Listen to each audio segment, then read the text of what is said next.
We were his very, very first clients. I was fond of him immediately, and we started booking him more and more. You used to tease him, Lala, yung caterer dyan, yung paborito mo.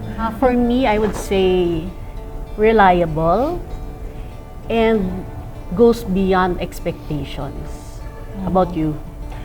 I would say that he has found the balance between the delivery, the food delivery, you know, the excellence in food, and aesthetic design. So years ago when we first started with him, because actually we were his first clients. Yes. Walang Juan Carlo, masasabi natin na sabay kami na nagsimula siya ng Juan Carlo, si Alex, at ako naman, noong 1995, nagsimula bilang governor ng lalawigan ng Batangas. Kaya sabay na sabay kami na nagsimula talaga. Kaya siya ang naging unang tumulong sa amin pagka merong mga events. Pagkatapos, ang most memorable sa akin, because magkakasama kami doon dahil taga-Bawan din ako, nandun yung staff house. As a matter of fact, yung staff house na yan, ang gumawa yung mga Germans. Parang nagrenta siya nung mess hall and the kitchen, and then ganun din yung staff houses. There were, I think, 7. We were really friends. And what impressed me most, of course, with Alex was that, and of course the family, including Carlo and all that, was really, you would say, he's having initiative, having daring, and at the same time being creative. Very creative. There is variety, but not just variety, but really yung, how do you call it? It's always new. Always new. 10 years ago, ang kilala lang namin before is si Ate Char from Niceprint. And then si Ate Char talaga yung bumuo ng team for our wedding, di ba? And then siya nagsabi na talagang ang gamitin namin catering nung time na yun is si Juan Carlo. Yes. And then sa lahat ng mga highlights ng buhay namin ni Liv, sila na talaga yung naging parang official catering namin. Parang may nabuong At saka may nabuong relationship Yes. na lahat sobrang naging family na kami. And yun yung maganda rin sa kila Sir Alex kasi parang pamilya yung touring, hindi lang yung business. Hindi client. Hindi client. So, yun yung pinaka na-appreciate namin ni Liv. I remember nung na-meet ko kayo for the food tasting for my debut. Ang bait-bait nyo na, simula nun and hanggang ngayon. And yan yung rason kung bakit kayo nandyan pa rin. And I'm sure lahat ng mga tao na nandyan can attest to that. I'm sure they have their own stories as well, beautiful stories to share because of your good heart, Sir Alex, because of your genuineness, and I just want to thank you for the friendship. Alam nyo, sa mga pinakamahalagang highlights ng buhay namin, whether it's milestones, celebrations, or family gatherings, laging choice namin ang Juan Carlo the Caterer. Because with them, we don't just get amazing food. We also feel the warmth, care, and of course, the attention to detail that makes every event extra memorable for us.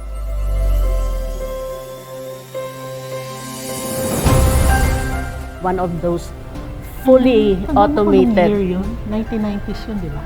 30 years ago. 30 years ago, yeah.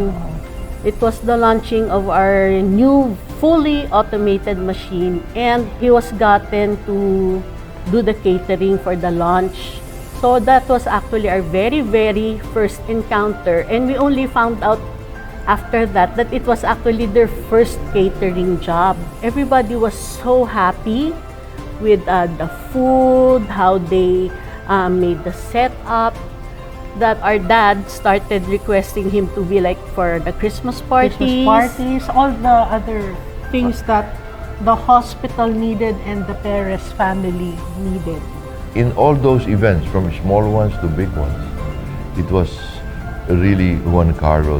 Kasi alam namin sila yung makakapag-deliver ng gusto namin. At sa totoo lang, unlike other mga wedding plannings, we only had 3 weeks, less than 3 weeks to prepare the whole wedding.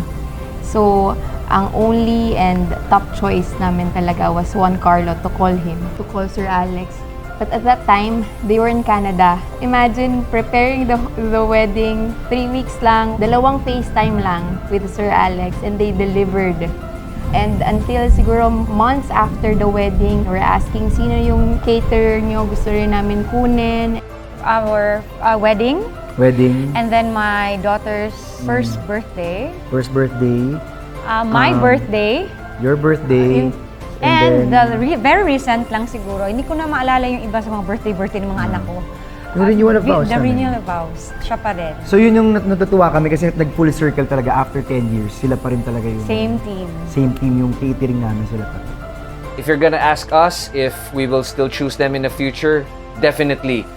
You know, in the coming years, we know that Juan Carlo will always be with us for our future family milestones because when it comes to love, family, and celebrations, Juan Carlo the caterer is and always will be our trusted choice. When I was gonna get married, my husband hadn't met Alex yet. So he had no knowledge of what Alex could do or what Juan Carlo could come up with. But that's one thing I asked. That was a non-negotiable. Sabi ko, gusto ko ang reception, ang caterer si Alex. And talaga, I got married in a small chapel and my reception was actually a gym. And people who saw the pictures after thought that we were in a hotel. He made it look that way. And kahit ako, when I went in, talagang, wow! Yeah, I was surprised. Also. Yeah. Sa akin din, when I got married, of course, my husband is not from Batangas, no? So he did not know Juan Carlo. But then I told him he will be our caterer. So the venue, we'll try to find the venue, but he's the caterer. There were 2 things that were non-negotiable in our wedding: the church. I got married in San Beda, no? Our Lady of Montserrat, and Alex. Congratulations, Sir Alex and JC, and we look forward to sharing more milestones together and accomplishments together. And really, I appreciate very much that our relationship, especially my relationship with Juan Carlo over these 30 years. We started together in different fields. Now we are all where we are. And I congratulate him and I thank him. Juan Carlo, damn, 30 years, it's grabe. To everyone, congratulations, and I really pray na sana to many more years kasama yung mga kasama nyo, the staff and the crew. Sana mas marami pa po kayong mapabusog. Kasi sabi ko nga talagang grabe yung pag-evolve ninyo. Ay, yung parang hindi kayo huminto sa isang lasa. Kailangan may bago kayong napapa-experience sa mga clients ninyo. As long as Juan Carlo has been operational, that's how long we've known each other.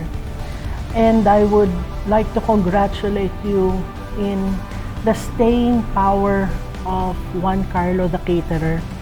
I'd like to congratulate you in keeping up with the ups and downs that comes with the business. We've seen you through the past 30 years and we've seen how you've evolved over those years. And I believe it's those characteristics that you hold, being able to innovate, being resilient, being dependable, are the things that make you who you are. And if we had to get married, do our weddings again, knowing what we know 30 years later, you'd still be our caterer, right? So happy anniversary, and we hope more than 30 years more. And I know that you have such a good son to take care of you after, that we know that this will outlast all of us.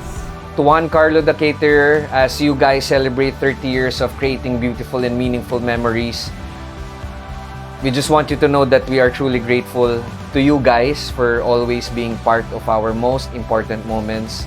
Thank you so much for making every celebration not just an event, but an experience to treasure. congratulations for reaching 30 years. I just want to thank you for being a part of our milestones throughout the years, from my debut to our intimate gatherings to our housewarming party recently. You just made all the events, all the occasions extra meaningful because of your amazing food. And isa lang sinasabi lagi ng guests kapag kayo yung catering, umuwi silang busog at na-amaze sila sa presentation. And even me, grabe, nakakatawa makita how much you've grown throughout the years. And I wish you another 30 more successful years. May God bless you more. And I will always be a fan.